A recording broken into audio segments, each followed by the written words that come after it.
खूप चांगली अशी रंगत चढलेली आहे अशी आपण कल्पना करूया।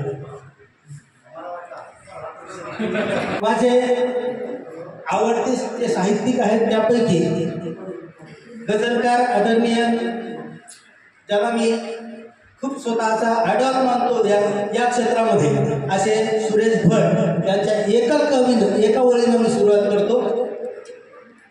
श्वास माझा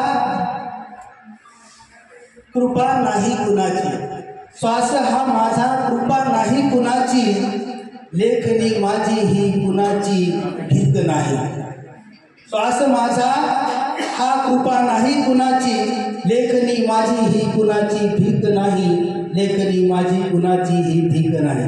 त्याच धर्तीवर माझी आता यानंतर खरं तर रत्नाकर जोशी सर या ठिकाणी प्रसिद्ध गझलकार आहेत, त्यांचं बघून आमच्याही थोड्याफार गझल आहेत। या ठिकाणी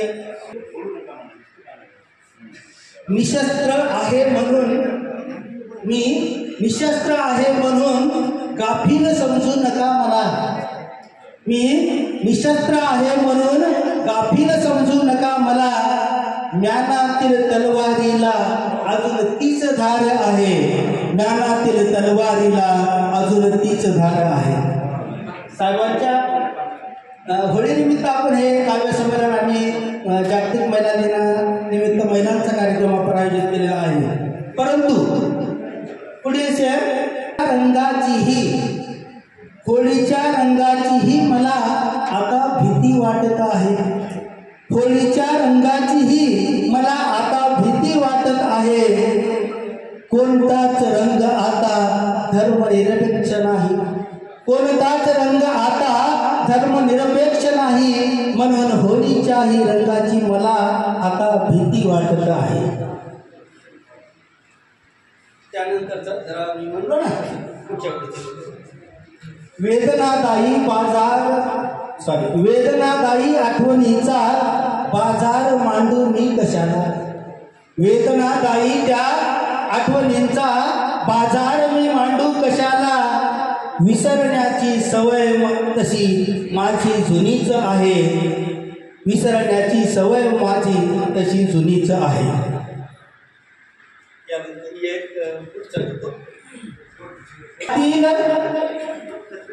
गोडवे कुणी भी, गातील गोडवे कुणी भी त्या गोडसेंचे, गातील गोडवे कुणीही त्या गोडसेंचे, पण इतिहास सांगतो बापू, पण इतिहास सांगतो बापू नत्तू खुनीच आहे, इतिहास सांगतो बापू नत्तू खुनीच आहे।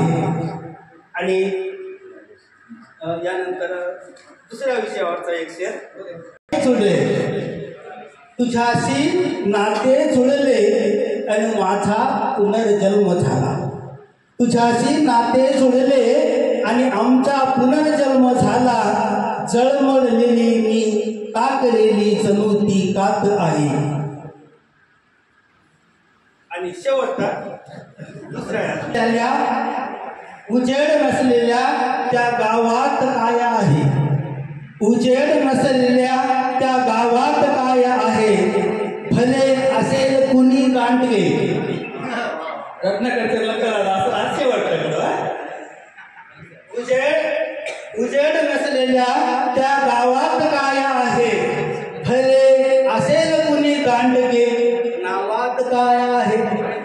धन्यवाद।